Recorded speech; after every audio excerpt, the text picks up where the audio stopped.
Well, good morning, everyone. Welcome, and thank you for joining us. I'm Dorothy Kittner. I'm Associate Dean and Director of Corporate Relations here at the Olin Business School.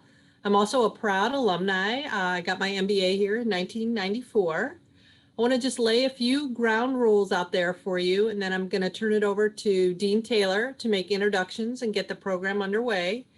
As many of you saw, we are recording this program as well. Please keep yourself muted throughout the proceedings.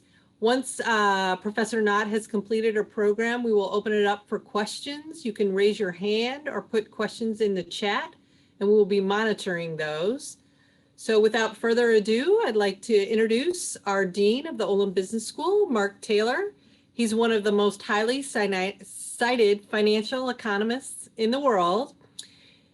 He began his career as a foreign exchange trader in the city of London. He's worked at the Bank of England. He was a managing director at BlackRock, one of the world's largest asset managers.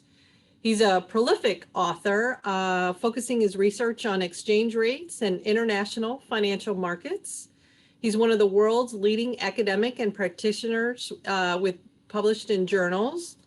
He holds degrees from Oxford University, Birkbeck College, London University, London's University Institute of Education, Liverpool University, and he also received an honorary doctorate from the University of Warwick, where he was Dean of the Business School from 2010 to 2016. It is my great pleasure to turn it over to Dean Taylor. Please take it away. Thank you, Dorothy, and welcome. And those who haven't met me, my name is Mark Taylor. It's my great privilege to be the Dean of the Olin Business School.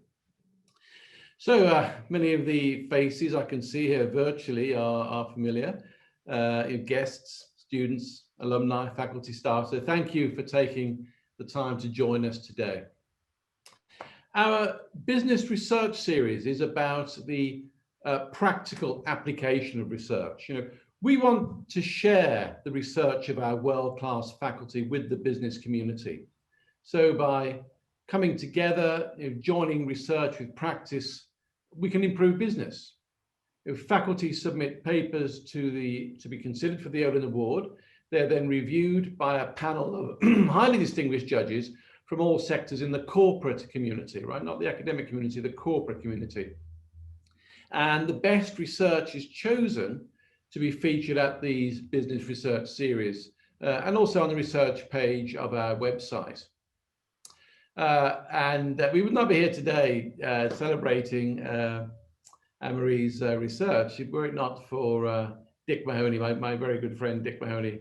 Mr. Richard Mahoney is Olin's distinguished executive in residence and of course the former CEO of Monsanto. And Olin has benefited tremendously from Dick's vision, from his gifts, from his wiseness. Right, he's made programs like these possible.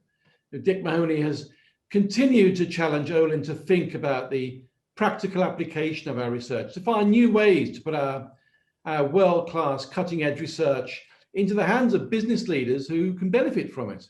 And this business research series is a direct outcome of that challenge. I always say, although we call this the Olin Award, and unofficially for me, it's the Mahoney Award. And the fact that Dick insisted on being called the Olin Award is testament to his humility, although he's a truly great man. I think what the award shows and showcases is the quality of our faculty, which is inspiring, not only in terms of their sheer intellectual capital, but also the impact that their applied research has on real-world business issues. And you'll see this clearly as you hear more about Professor Knott's work today. We have a strategic priority to put the business community front and center at Olin, and our exceptional faculty help us accomplish this.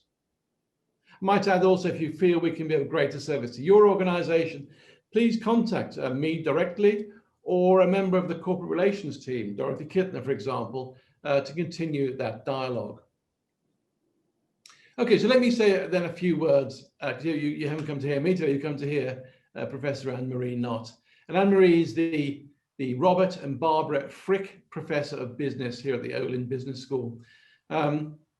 and she's an important member of our faculty here.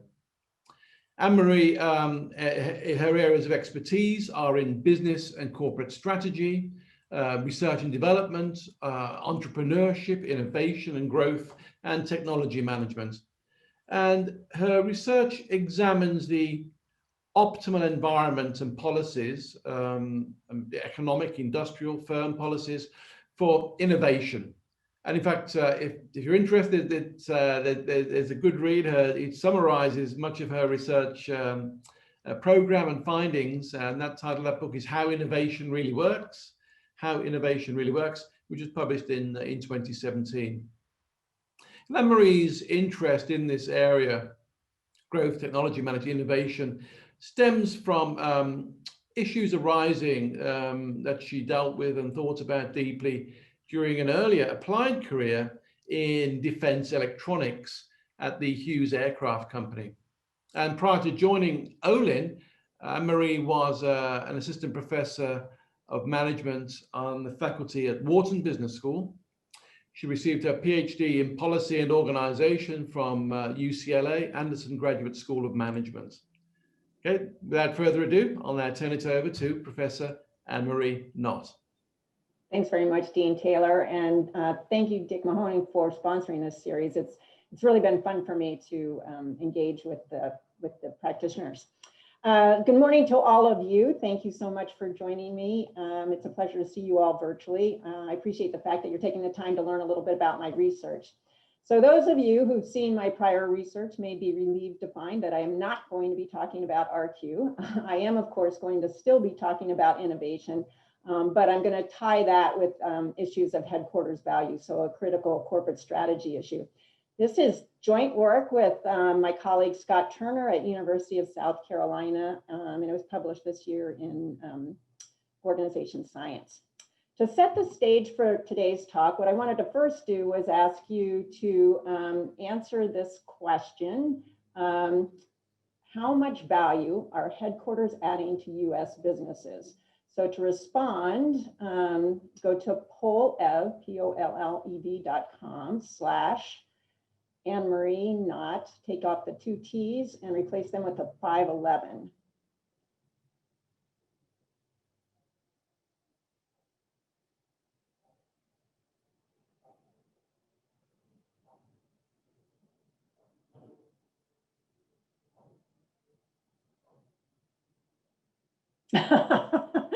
Right off the bat.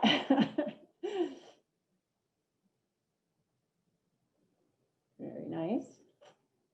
Oh, so this is a new format. I don't know if you've seen this from Poll Everywhere. You get to vote on other people's answers too. So if you agree with an answer and want to endorse it, then you get to share a thumbs up or a thumbs down.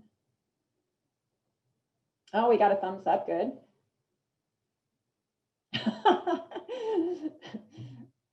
The really hard answer like my students would answer.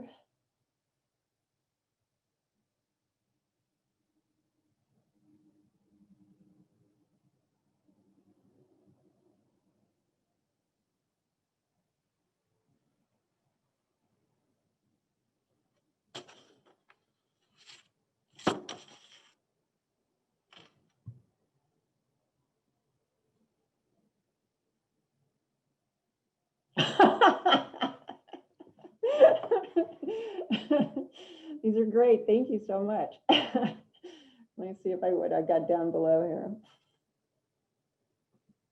0, yeah, that's the 0 that we've seen before. $420.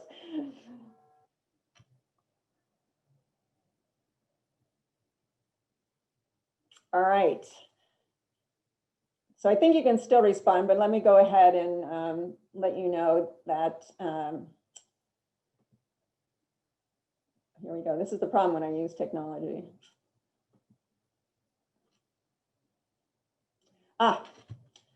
They actually destroy $5 trillion of value. So the way that we get there is multi-business corporations control 60% of the $36 trillion in US business assets. And on average, they are trading at a 20% discount relative to the breakup value. So this is the problem that we want to try to fix. And we hope it's fixable.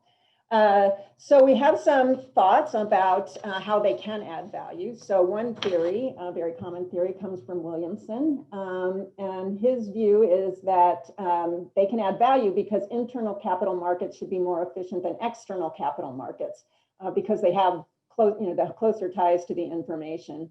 And so should be able to make better use of that information.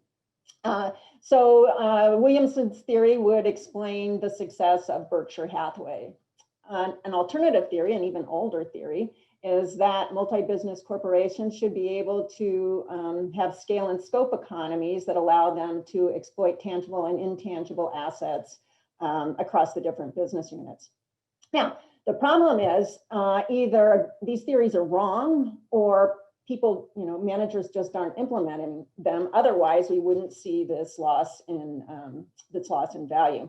So I wanted to introduce a new theory. We're calling it the innovation theory of headquarters value. And the motivation for this theory comes from Bank One. So this is a teaching case that I've taught for a number of years in corporate strategy class.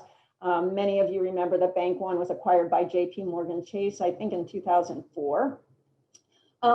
But their real heyday was after deregulation. So during the 25-year period, they had a growth through acquisition strategy. They acquired 137 banks.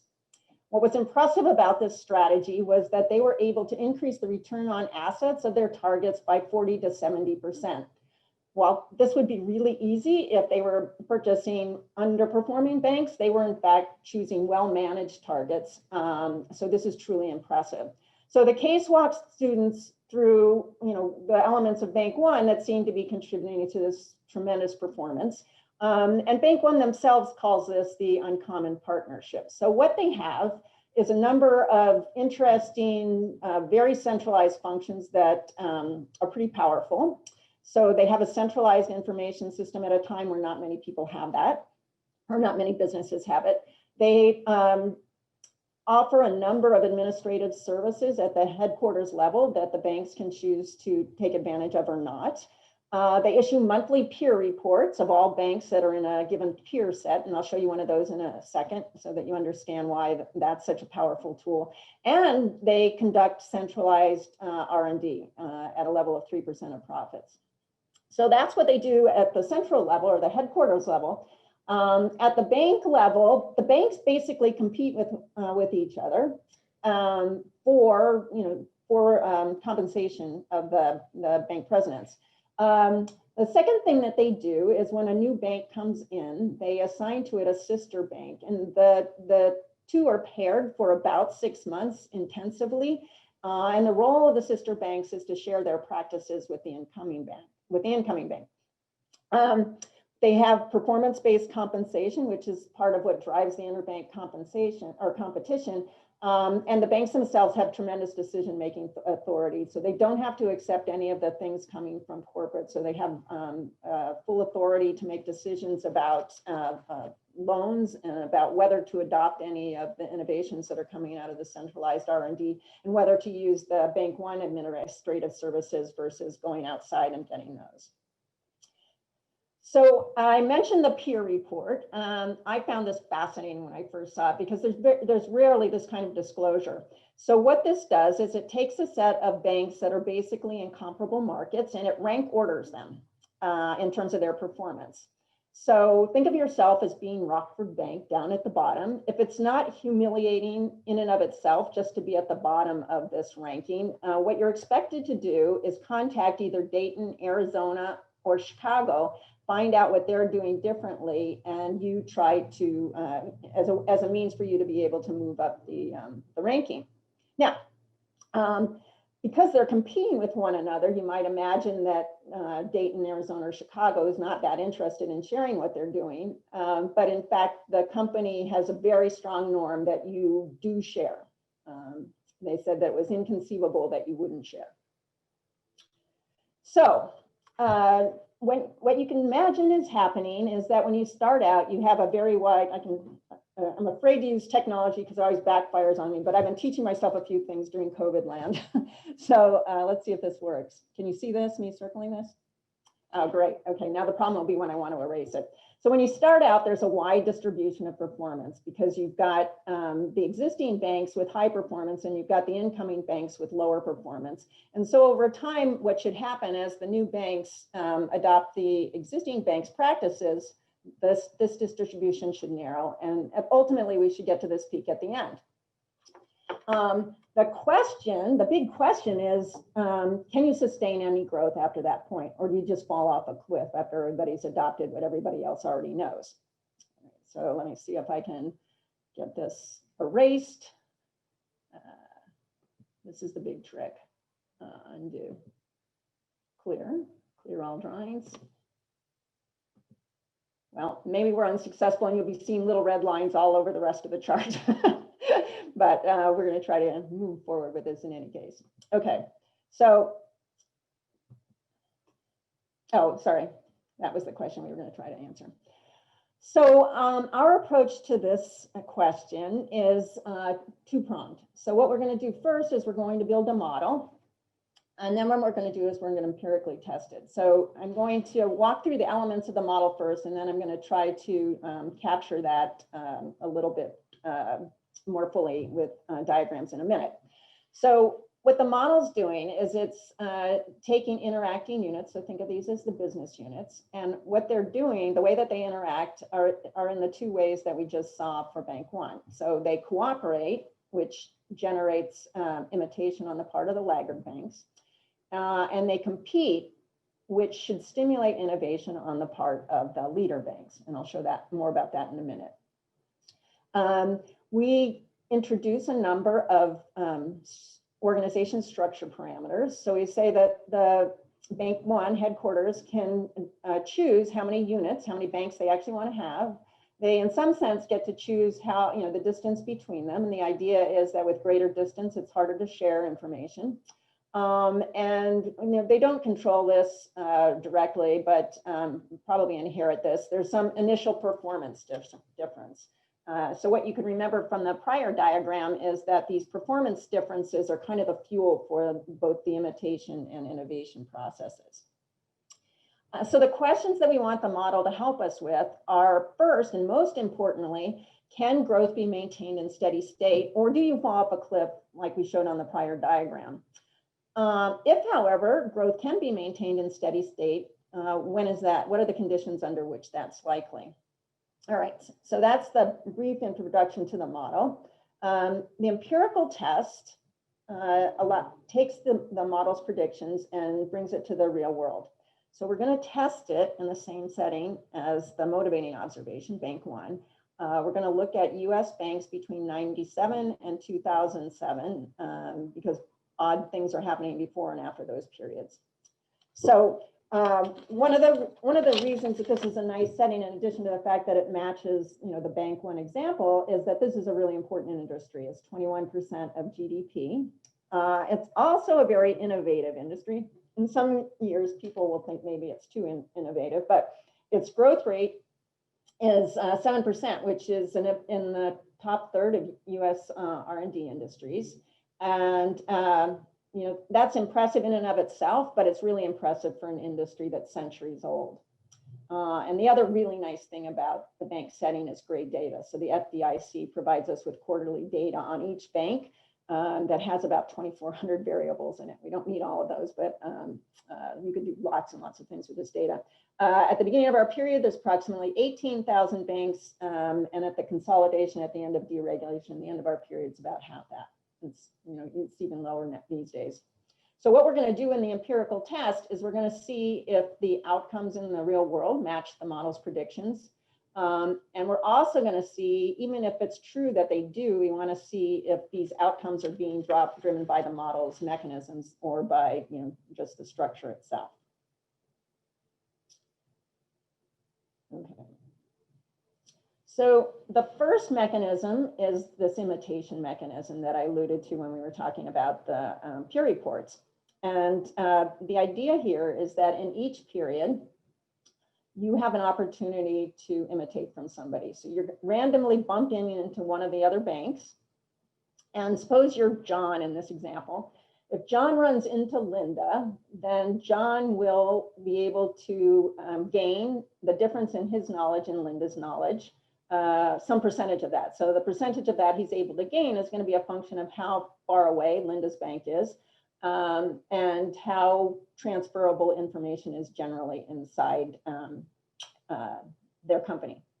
If, however, John runs into me, I know less than John, and so in that period, he wouldn't gain any knowledge through imitation. The other mechanism is innovation. And the idea here is that those banks at the top shared their information with the laggard banks. And as a result of that, they may have lost their standing. So here would have been their original share. Okay, what happens is in the next period, the knowledge of the entire bank grows, so the circle gets bigger. And if I haven't added to my knowledge in any way, then I've lost share. And that's threatening to me because my compensation is based on my relative standing. So I will innovate. And the amount of new knowledge I gain is going to be a function of how productive my innovation is. So that I lied when I said you wouldn't get RQ. That's the equivalent of RQ. All right, what's really cool about these two mechanisms, innovation and imitation, is that they reinforce one another, they're complements. So once a bank imitates one of the other banks, that is going to lead to share erosion of the leader bank. And that share erosion should cause them to want to innovate. And when they innovate, that creates more knowledge for the laggard banks to imitate in future periods. And so this cycle goes on and it's reinforcing, as I said. Now, so we ran the model. We ran 8,000 bank lives or company lives.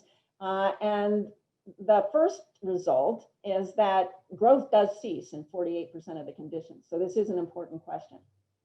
However, it continues in 52% of the conditions. And so we wanted to understand what they were. So on the right-hand side, I'm showing you some nice plots that look at two conditions at a time, but rather than walking through those, since they're pretty consistent, I'll just show you the general results, which is that growth increases in the number of units. And the idea here is the more units you have, the harder it is for everything to settle down. The growth increases with the distance between units, and that's because knowledge diffuses more slowly. And growth increases with the initial performance differences. And the way to think about that is that's the priming of the pump. You know, that's kind of the fuel that we have to work with. Not surprisingly, otherwise this might not have been a paper, or likely would not have been a paper, the empirical results are consistent with the model. Growth increases in the structural conditions that are predicted by the model. So it increases in the number of banks in the holding company. It increases in the initial cost difference between the banks. That was our performance measure.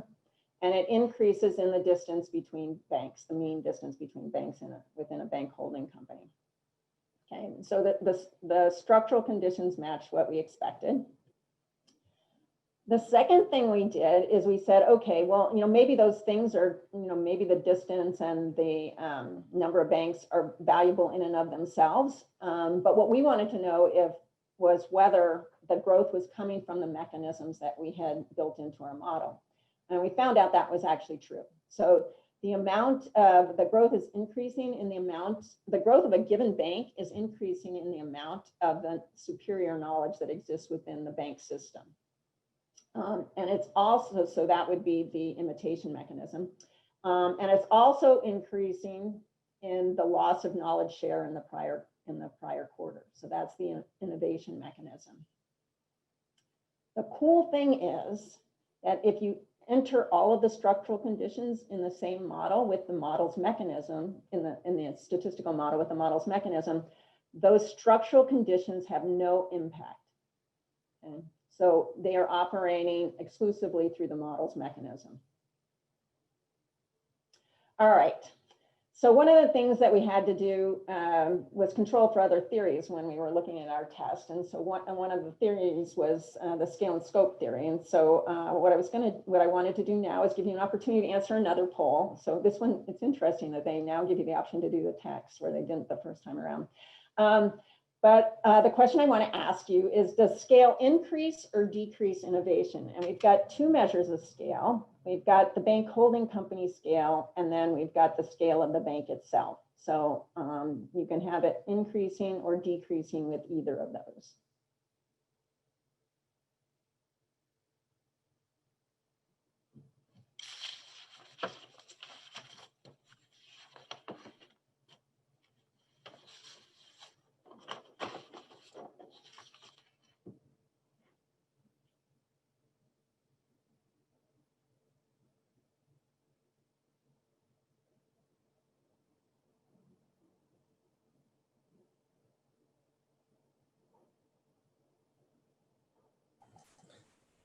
Professor Knott, can you actually clarify bank holding scale versus bank scale? Sure. So the bank holding company scale is the total deposits across all banks in the bank holding company, and the bank scale is the total deposits just at the bank.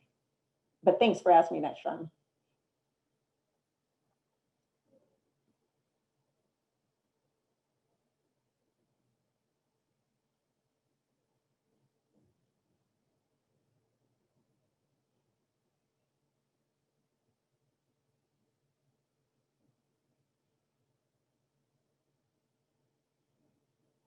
Okay, looks like it has settled down. This is kind of like the knowledge shares of the bank.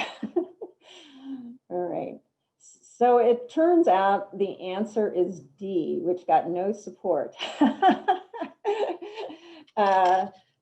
So let me see if I have that. So I was wrong. I anticipated you'd all be right.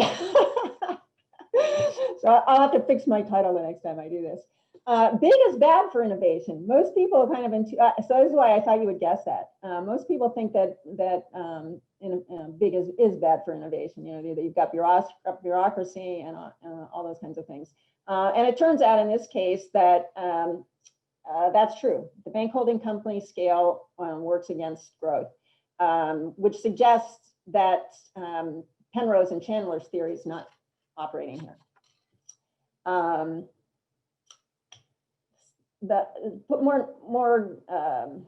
More generally, I guess I'm running through the conclusions here. Even the more distant and the diverse structure is of no use in the hands of naive managers.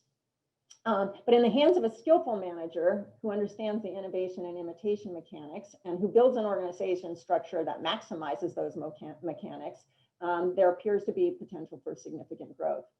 What I think is even cooler is that these mechanics require very little work once they're set in motion. It's like winding, I think of it as like winding a watch, for those who remember what that even means. But this is great, so more or less autonomous. All right, so by way of summary, I believe we've identified a mechanism by which headquarters can add value to multi-business firms. They create a virtuous cycle of innovation and imitation across business units. We've also identified the conditions under which these dynamics are most likely to perpetuate. So more units, greater disparity between them, and greater distance between them. And we tested this in the bank sector, so it clearly works there. But we want to think about where else it might hold. So I believe it should hold for all chains, because chains are just like banks, are sets of things that are really similar at some level and differ principally in their locations and in their scale. And that's, if we can just see this working in that setting, we should be okay, because they're 69% of the service sector, which in turn is 52% of GDP. So we've taken care of a lot of firms. But in other work that I've done, I've seen similar mechanics in Danaher and Toyota, so I think we might be able to extend this to more complex kind of settings. And if all that's true, we ought to be able to capture $5 trillion in value. So thanks very much. All right. There was a question a little bit earlier, and then I want to open it up to the rest of you. You can either raise your hand or type in the chat. But there was a question from Greg Hutchings that for many years, financial services companies have been the first adopters of technology. Has that still held true for the last 10 years? I can't answer that broadly. I mean, their growth rate suggests that they're adopting a lot of technology. I have a quick comment. So I actually worked for Bank One when I was Fabulous. yeah, and here's what I can share with you that I maybe just might add some additional color or context, and that is that I joined the organization in 2004. So shortly thereafter, we were acquired by Chase. But here's what I can share. So I worked at the retail level at Bank One Briarwood in Ann Arbor, Michigan. So right next to the Briarwood Mall, still there as far as I know. It's a Chase branch. They broke the mold in terms of so historically, the banking industry was largely looked at as service oriented. And what they did differently, a couple of things. One, they were very, very sales oriented. They hired people with sales backgrounds. And so I called it my hot seat. Like I was a banker, but you came in to open up a checking savings account, a 529, whatever. Like, even if you came in just to cash a check, and my dog walker is going to come in, so forgive me if I get disrupted here. But if you came in to cash a check, you were in my hot seat, and I was pulling up your account, and I'm looking at okay, do they what is their what are their balances here or at other banks? Like they had algorithms to determine that. Two, they had the most sophisticated CRM that even to this day. I mean, I work for a consultancy called Slalom, and we use Salesforce. And that thing was amazing in its simplicity and its ability for me to follow up on a periodic basis with clients. So the sales orientation, I think, was enormous there. But they were very innovative and they thought differently. And I was stack ranked against all of my peers. We had something called product value credits, or PVCs, and you would earn and accumulate them every month. And then my compensation was I would hit accelerators every month. So they were just really, really skilled. And I think that is, among many other reasons, why Chase ultimately acquired them. So they really did think differently. That's really helpful. Thank you so much, Sean. I wish I'd spoken to you sooner.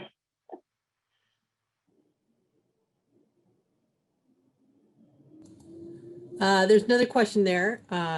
Danaher was mentioned. Has the model been tested with other durable goods manufacturers? Not on a large scale basis. The reason you can test it in banks is because the apples and apples, there's apples and apples as opposed to apples and oranges. I've done a case study inside Toyota and showed that the mechanics are working inside Toyota, but I can't test broadly. I mean, part of the problem with testing this is that you're testing among a group of businesses that some of whom may be doing this and others who aren't. So it's kind of hard, who will have the same characteristics. So it's kind of hard to actually estimate the extent to which it's taking place.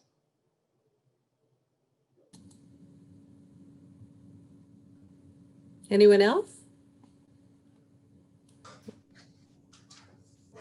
Can we talk about the overarching finding, which was that at the bank level, it increased output or productivity or revenues, whatever the metric is, but at the holding company level, it did not. So is that saying that at the individual level, you see benefit? In aggregate, however, you don't? Because I guess that's where my mind is getting tripped up. Yes, so you're exactly right. So at the bank level, the bigger you are, the more growth you get. And the bank, of course, has branches. So that part of what you're picking up is that if any of the mechanisms you have, you're getting to deploy over more banks. And so you're getting more of the growth even at that level. So what it means at the bank holding company level is that they're really, whatever services that they have there are not, the brand isn't buying you much additional in terms of growth. It's probably buying you stuff in terms of level. And it's any other advantage from scale is really getting picked up through these, the things like one of the big scale advantages is their information system, but the role of that information system is to drive these other mechanics. So I think it's getting picked up there. Anne Marie, Yeah. Dick Mahoney. Let me ask you a question. I don't know much about the banking business, but I acquired a lot of technical companies. And the biggest deterrent to innovation in this acquisition field is what we used to call research anarchy. You're Research sort what? of all research anarchy. Okay. You're sort of all working on similar programs. For example, in pharmaceuticals, you have a program in cardiovascular, and you acquire a company who's got a program in cardiovascular. And so the first 2 years, they're fighting about whose technology is going to make it. Solving that problem was one of the biggest things we had. We had about $1 billion of R&D, billion and a half. And getting rid of that research anarchy and picking out the winners and losers without turning them off is an enormous issue. I don't know how that works in your banking study, whether when you're trying to combine them for innovation, whether it helps or hurts. You say they share innovation, and everybody willingly gives up what they're doing, I guess, and takes on the better performer. You understand the point I'm making here? Yeah. So what we would consider to be R&D takes place at the headquarters level. So when we say innovation, so they take care of the anarchy there.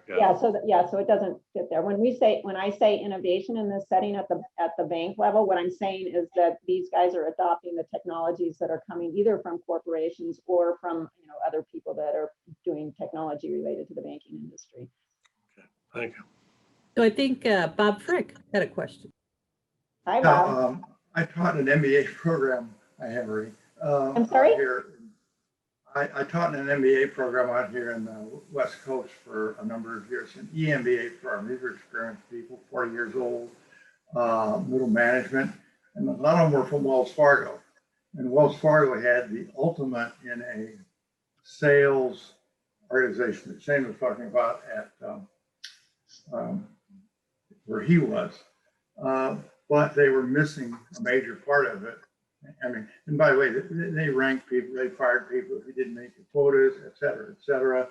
But they missed the control mechanism. So the only point I'm trying to make is you got to have a balanced operation here in order to make this work, or they ran amok. And you hear these stories firsthand of people who got fired. I got this MBA student, an EMBA student on the tour, saying, I got fired because I didn't meet my quota 2 quarters in a row. So that's the only point I want to make.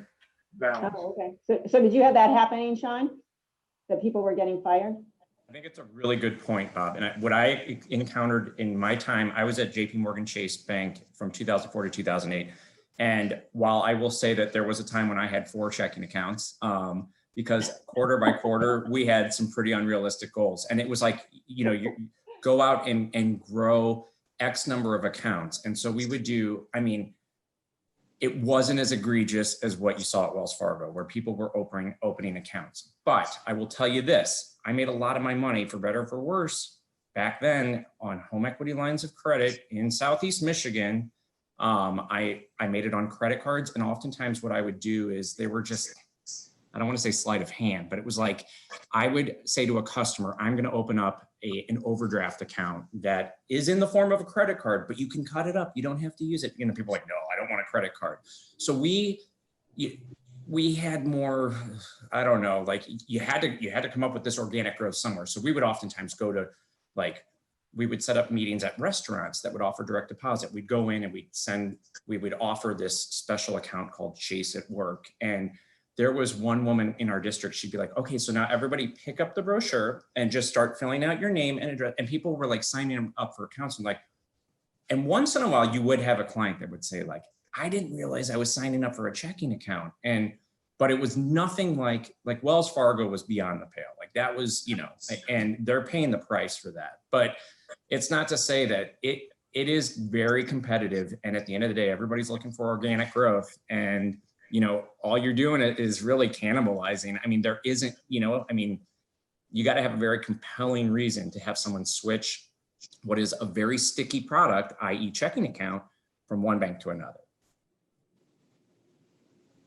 So Professor Knott, Ryan Rick has a question. Ryan, do you want to ask it? He's out there. His question is, any insight into how Bank One encouraged knowledge sharing, i.e. imitation between the held banks, which seems against their stack ranked incentives? Yeah, that's I found that really interesting. But the interviews, I didn't conduct these interviews, but others had. The interviews revealed that there was a really strong culture that required you to share, and if you didn't share, that was a fireable offense as well. John's shaking his head, yes. Yeah, we would have meetings. And so we, like mine were largely within Southeast Michigan, but at the end of the day, I was ranked against bankers in New York, in Chicago, like in the major markets. So in my last year, I was in the top 92nd percentile of all bankers nationwide. And that was like, for me, it was, thanks. It was a crowning achievement for me. And then I left Ann Arbor to come to business school at WashU. But yeah, very much a culture of sharing, and then you had a lot of regional resources. So folks that would oversee the Southeast Michigan market, or even broader, that would bring that collective knowledge to bear. But and at least from my vantage point, it was a lot of sales, heavy sales culture. So Charles Stewart has a question. The finding that more diverse units are likely to create innovation is intuitive. Does this mean that old school conglomerates should innovate as well? Well, there he is. Yep.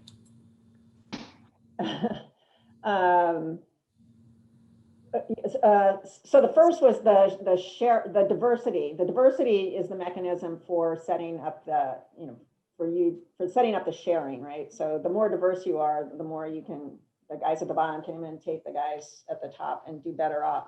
The imperative to innovate is to make, to keep you from falling off a cliff once everybody's imitated whatever the original guy knew. But yes, of course,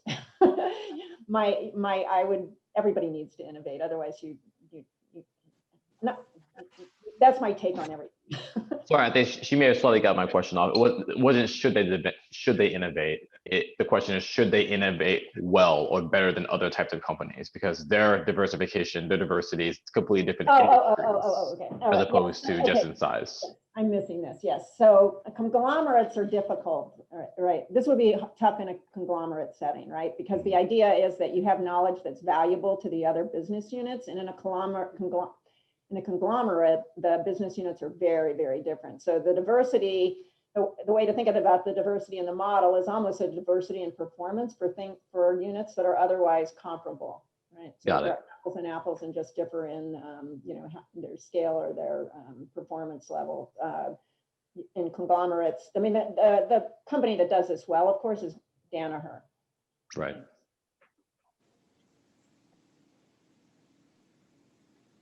Anyone else? Being a little bit redundant, but this bit of culture, I think, is unbelievably important. And my business life, it starts at the top, and then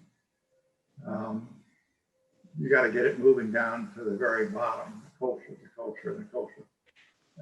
Back to what Sean was saying, there had to be a difference between Wells and it went pretty high up in Wells.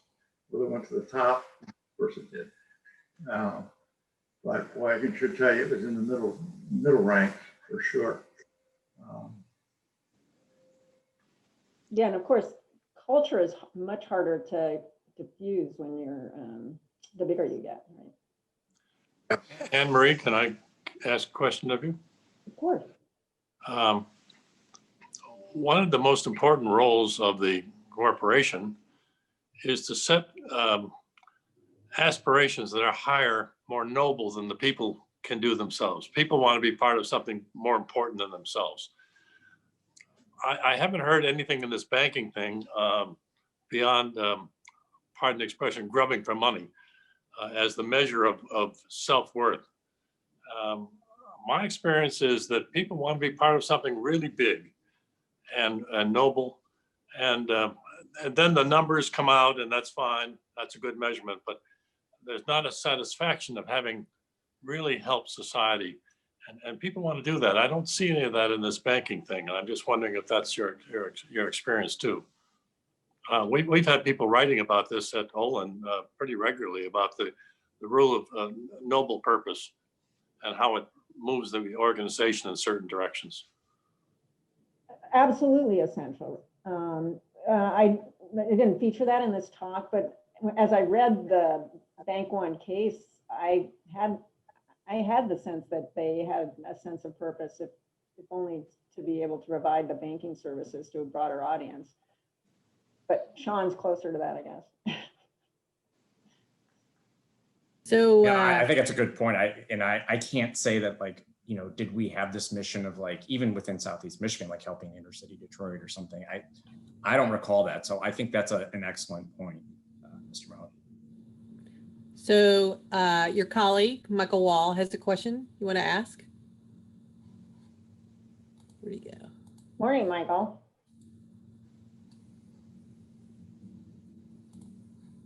I guess. His question says, do you feel there may be a correlation on effectiveness based on where they are in the business model life cycle? For example, as they become more rigid and focus on internal efficiency, they become less effective. Oh,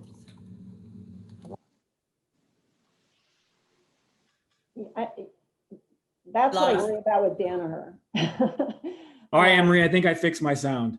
Okay. Good, thank you. So the correlation was, I'm curious if there's a correlation based on where a company might be in their business model life cycle and how effective they are in this model. What I mean by that is, you know, in the beginning, it's like you're looking out a window, you're trying to create new value, you're more explorative in nature and you experiment more.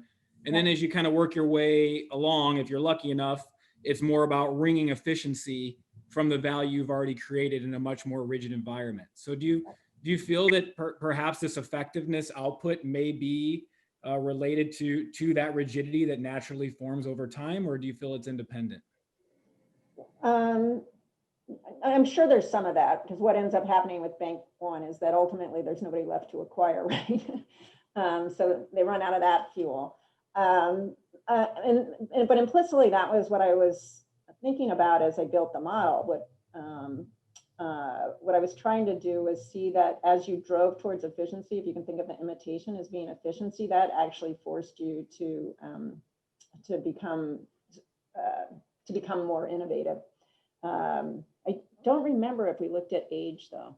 That would be a good question. We should do that. All right, thanks.